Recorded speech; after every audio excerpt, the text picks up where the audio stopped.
Hi everybody, how are you? Very good. I'd like to introduce some very important people with me. My name is Carla Padilla. I am from Fayetteville State University and Next Generation Biomedical. We are their first university startup. So wish us luck, because if we fail, they may not let any more, okay? It is a company that is owned by members of Fayetteville State, both myself as a member of the administration and students. It's actually student-owned. One of our owners is here, Chibu Yumera. She's also the primary person who works in the lab with me. I have with me Erin Merritt, who is our intern. We did win Innovation Fund North Carolina, the $25,000, one of their $25,000 grants. And with that, it gave us money to do more prototyping and to hire Erin and another young man. And also with us is my mentor, Dwayne Hodges, who helps me do everything. Okay? The most common chronic wounds are burns. Can we turn the sound off? ulcers. I've also got it set to play lights. Okay. So what are we looking for? We invented a wound product for chronic wounds. What are chronic wounds? They're not boo-boos. The most common chronic wounds are Still on. burns, diabetic ulcers, and pressure sores. All of the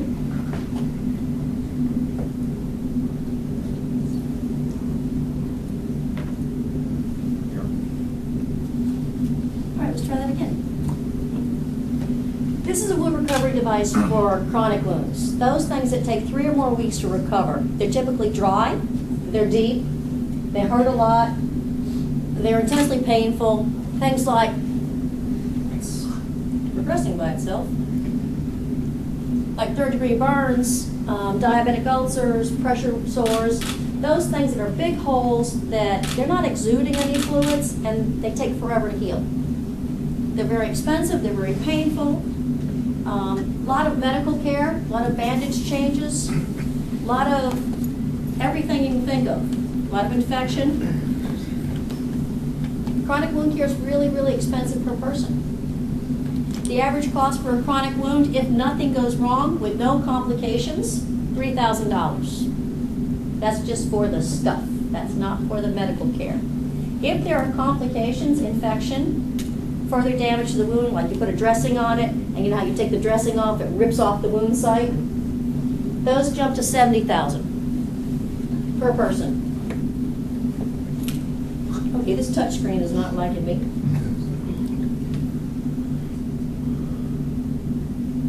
I'll stop touching it. They jump to $70,000 per person. That's a lot of money. Here's another problem with it. Medicare and Medicaid have stopped paying for care for things that could have been prevented. So if you have a bed sore in a hospital or in home health care and it could have been prevented, they're going to have to pay that $70,000.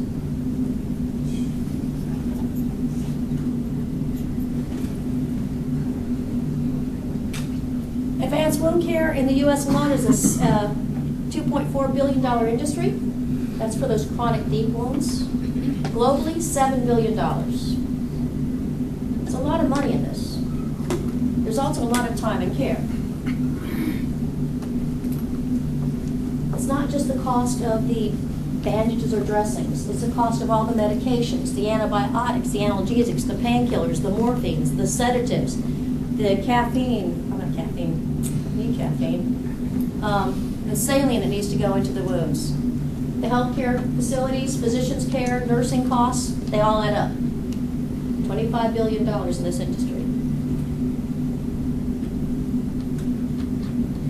We looked at our competition. Globally, these are the big players. Coloplast, Compitech, Holland Smith & Nephew, and a couple of others make up the vast majority of who would be our competition. These are big players.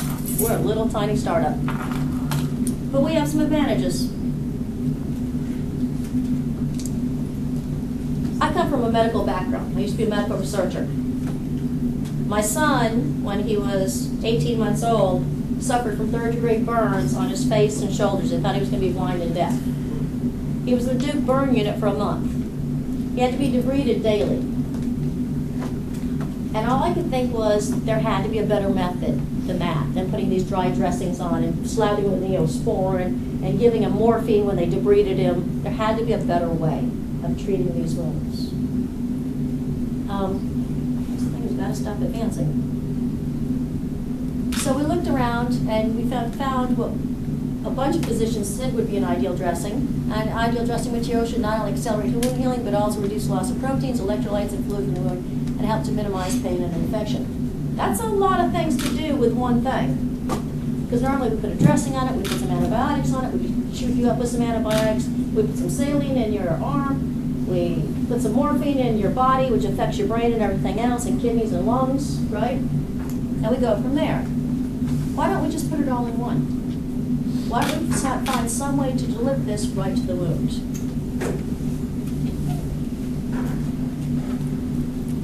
Dry wounds don't heal well.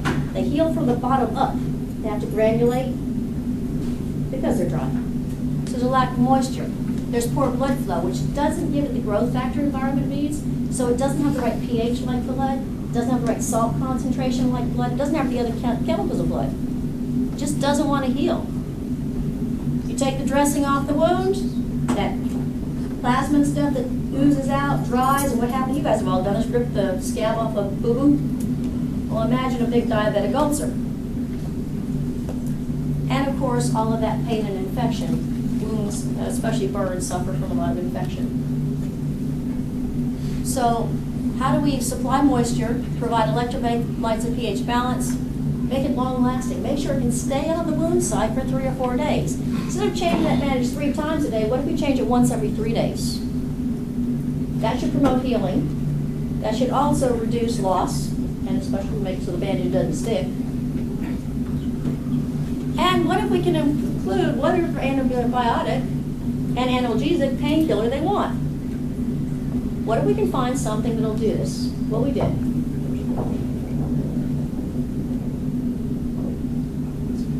And we called it Vivixel, after my 4 kids, before somebody asks. And this is it. It's a really, really cool material. It's actually based on silicon dioxide. I can tell you this because we have a provisional patent in place and we're filing a full patent on Friday. You can eat this. It's in ice cream. It's in cosmetics. This has got to stop doing this. And the great thing about this is it can hold up to 95% water, and it doesn't move. We have a couple of small prototypes if anybody'd like to see them or touch them. So what we have is the gel, and into that gel we put a pH balance, we put the right electrolytes, we put any antibiotics that they want, any analgesics. We've also shown that it does deliver through them. And we can make it desiccated or we can make it wet, as this one is. I want you to squish it. This thing is 95% water, but the water doesn't come out of it, but it feels wet. Cool, huh? And its desiccation rate is less than 0.2% over 3 days, which means it doesn't really dry out for quite a while. The outer layer is waterproof, so you can wash the area. The inner layer, of course, is penetrable, but it's kind of like a Teflon based where it also can come off. Everything is FDA approved. We have contacted ECU School of Medicine and asked them about licensing. All we have to do is a pre-manufacturing notice. We don't have to do everything else. We've done all the laboratory testing that there is, and everything that we're using is already used in medical devices. Everything's already medically approved. And we've taken it to a bunch of doctors and a bunch of hospitals. What about the other properties on the other, our competitors? What do they have out there? And can they offer what we can offer? So we went through, you saw the major players, and these are their major products. Provides moisture, 2 of them do. Of course we do. Maintains pH. This one's a low pH, like 5. Stop touching this. A low pH, but it's not blood pH. It doesn't promote healing. It does, they say it helps with infection, but it doesn't promote healing. No one has a salt concentration like your blood. No one has, well, we have some extended use ones, but they're just dry. And then I give you the companies down there. So we've managed to make a device that provides everything.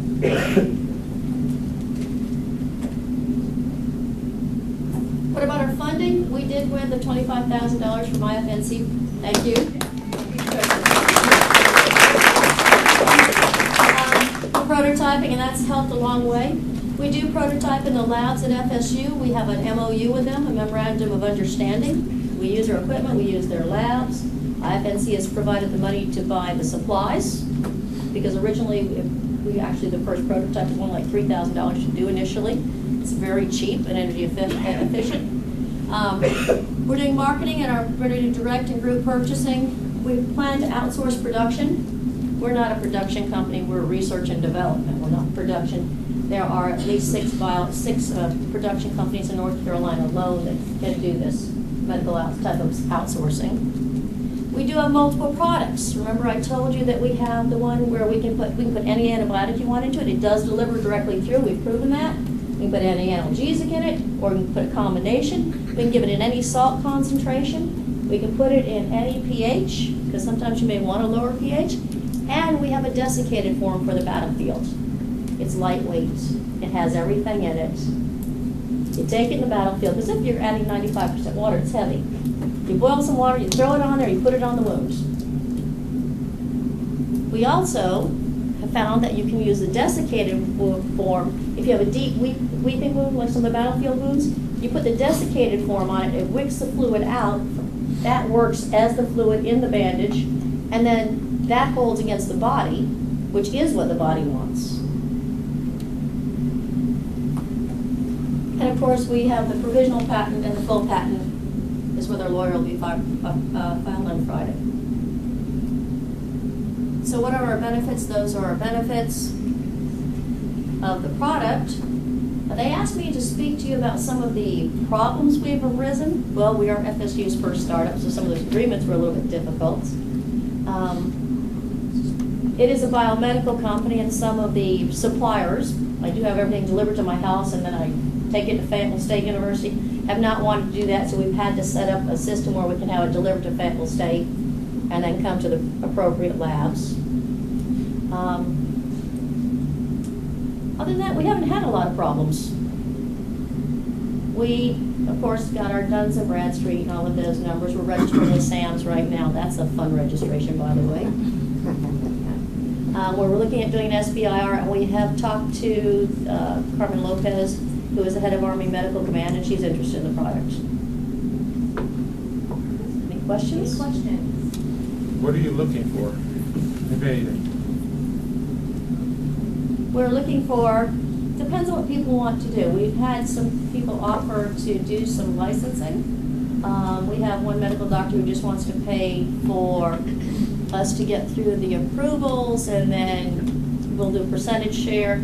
We'd like to license it straight out and go on, because we have some other ideas from some other things we'd like to develop.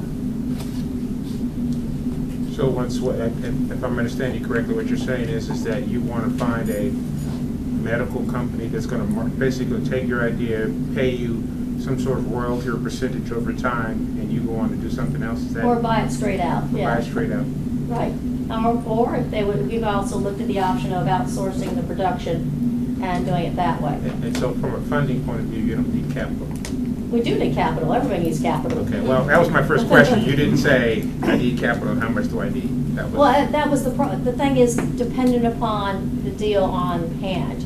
Or do they want to purchase it straight out? It's going to be quite a lot. Do they want to share profits and pay for the product outsourcing? That would be negotiable. I can tell you what it takes to produce one of these, and we can make them of any size. Do we have any? Now I made these small, and actually made these this morning. To make them 4x4, it's about 72 cents. Now, if we add some specialized medications in it, there's a little bit more cost for medications. If you look at the Coloplast for a box of 5 is $30. If you have it embedded with silver, it's $120 a piece. I mentioned you have production, some potential 6 of them Right. that you could utilize. I would assume that they'd be able to bring the cost of that probably down. Probably bring it down, but then we'd also have the variable sizes, because obviously if it's a large one, you wouldn't want something this big. How many different different sizes and different possible product types do you envision with this particular product that you've got? What was the question? We can't hear way back here in the back, y'all. What kind of products, how many and what sizes do you think you'd envision with this particular product? Well, the good thing about this product is we can literally make it in size. I think with the most common size would be 4x4s and 6x6s, but there would be larger ones that would have to be special ordered depending on the size of the wound. But for common production, the sizes are normally 4x4 and 6x6. Larger ones by specific order. And literally, it's limited by the size of the external waterproof coating. And this stuff comes in very large rolls. Now, is your product for like immediate first aid, or is this like something happens down the road after surgery or something? Like if you get a sucking chest wound on the battlefield, is that going to help us or not? Yes. As a matter of fact, you should close the wound off because this is waterproof and airproof, the outer layer. Just a recommendation is certainly you got a lot of warriors here and down at Camp Lejeune, Iraq.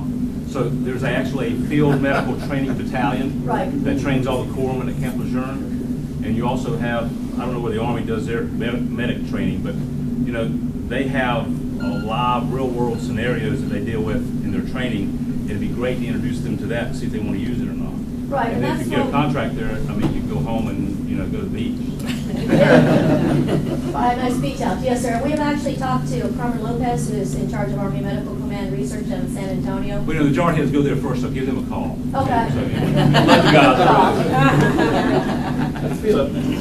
Also, have you tapped into the emergency rooms around the state? Yes, we've been to local hospitals, and we've shown them the product, and we've talked to the doctors. They're interested also in their surgical units. We were kind of holding back, waiting for the full patent, which will be filed on Friday. And because we really didn't, want, provisional is nice, and our provisional goes until the middle of December, but we want the full patent filed. How long do you think it'll take to get the patent? USPTO? If I answer every question up front, 6 months.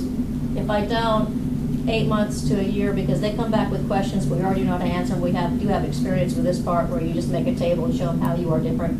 We've also looked up everything similar and already sent that list to them so they can go ahead and start doing their background. And there is nothing like this.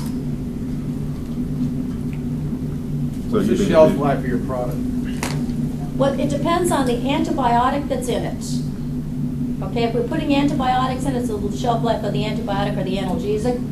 If we're not putting that in it and we're putting it in a desiccated form, it's as long as the sterility of the package lasts. Can you mix anti-clotting with your antibiotic stuff in the back in the bandage? Haven't tried it, but that's an interesting idea. May want to, because folks bleed a lot out there, you know. You want to write that down? That's actually a really good idea. But I also need to prove it delivers through, I'm sure it'll deliver through the matrix because it delivers the other ones, but I do have to prove that delivery. Sure. Are your competitors in the business of manufacturing, or are they in the business of manufacturing and distribution to the whole industry nationwide? And if they are, you would be focused either on producing the product and then licensing or selling it to an entity that can provide a nationwide distribution network. Right. Or are you thinking about trying to do all that yourself? I would like to get a partner that does most of that. But we also know that most hospitals and stuff don't buy themselves. There's a couple of, they're basically medical product outsourcing companies that supply them all, and you need to get into those MPOs. So your competitors are not the manufacturer. They're the distribution network that supply the doctors, the... Right. I see. And then for the product competition, it just isn't there. I mean, they make stuff, but you have to, if you buy the dressing, then you buy some topical stuff, Yes, sir. Are you currently marketing this product at all, or are you still waiting for the full patent? We're marketing it as of today, and we're going to Boston to a huge meeting in December.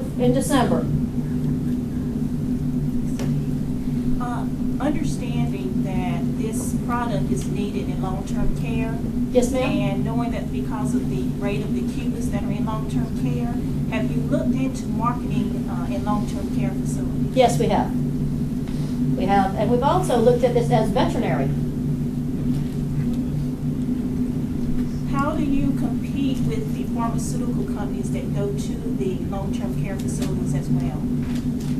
What we have been doing is we actually have one of our owners is a medical doctor. And so we send him out to talk to them directly. So we've just been doing it within the North Carolina area and just going to them, discussing the product. We take a couple, do some presentations, but mostly it's been introductory to this point because of what we're doing. Now the interest is all there, or we wouldn't proceed with it because it'd be a total waste of time. My last question, I'll shut up. Can you use it on both Democrats and Republicans?